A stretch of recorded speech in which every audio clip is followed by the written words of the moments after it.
फायदा हो, कहां से इसकी गति हो, वे भगवान को चिंता होती है अपने भगत की। भगवान बहुत चिंता करते हैं।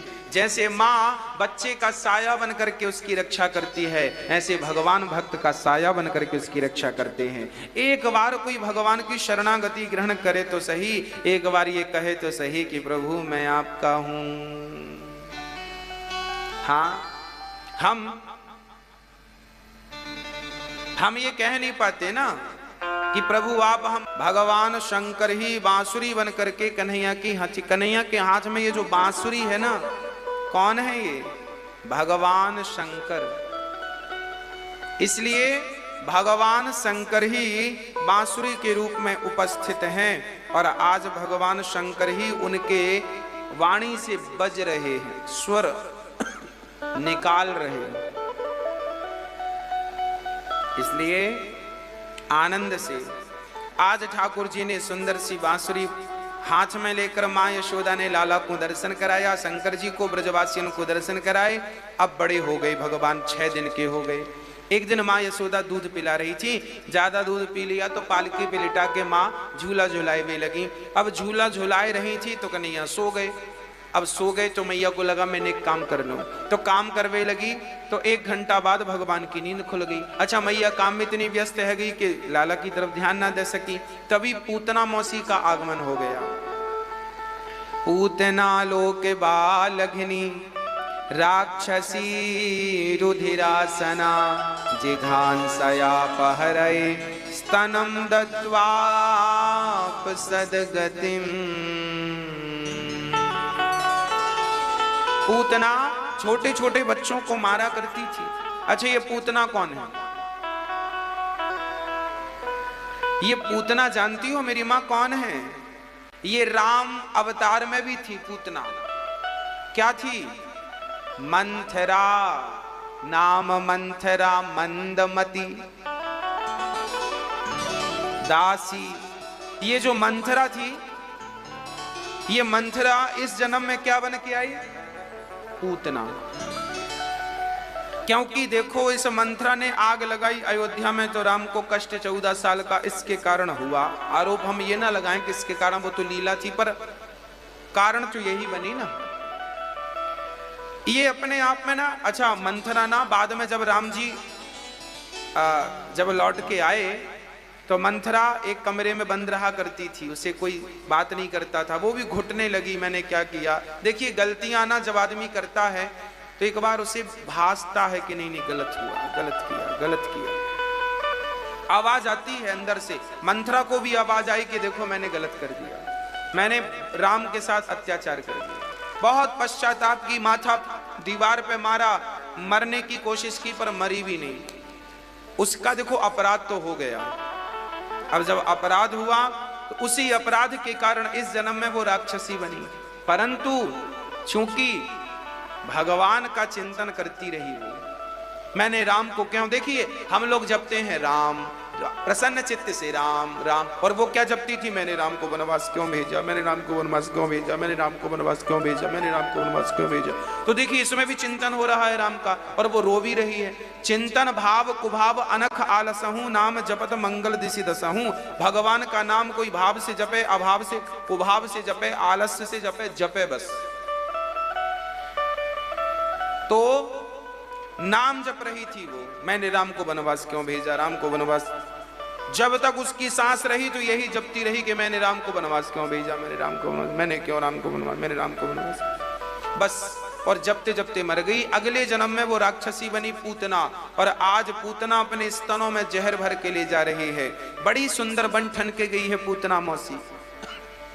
अच्छा, पिछले जन्म में भी अच्छी नहीं थी, इस जन्म में भी अच्छी नहीं, पर अच्छा बन के गई है। राम आज कन्हैया 6 दिन के हैं तो अपने स्तनों में जहर भर के गई है। देखो तब इसकी वाणी में जहर था, तब कहां जहर था? इसकी वाणी में, और अब इसके स्तनों में जहर है।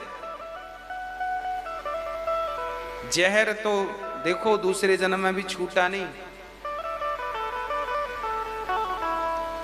कब छूटा जहर? जब पूतना ने रूप बदल करके भगवान कृष्ण की तरफ बढ़ी और भगवान श्री कृष्ण ने पूतना को देखते ही पालकी पे जाग गए थे, पर पूतना को देखते ही भगवान ने अपने नेत्रों को बंद कर लिया। अच्छा, भगवान ने नेत्र बंद क्यों किए?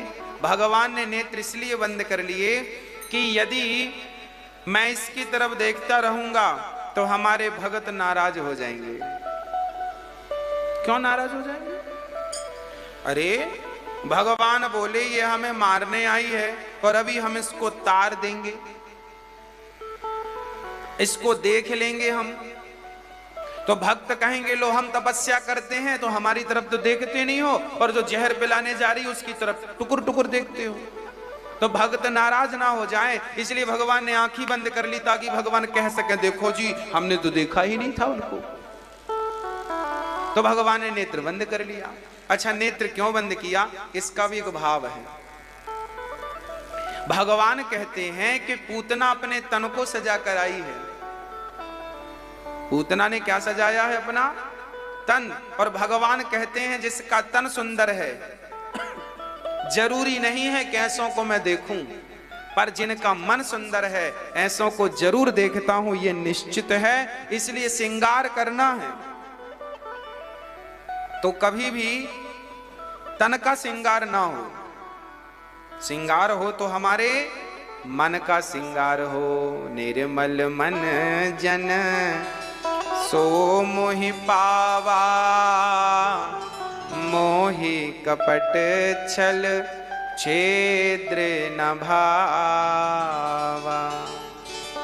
राम ही केवल प्रेम प्यारा, जान ले जो जान निहारा।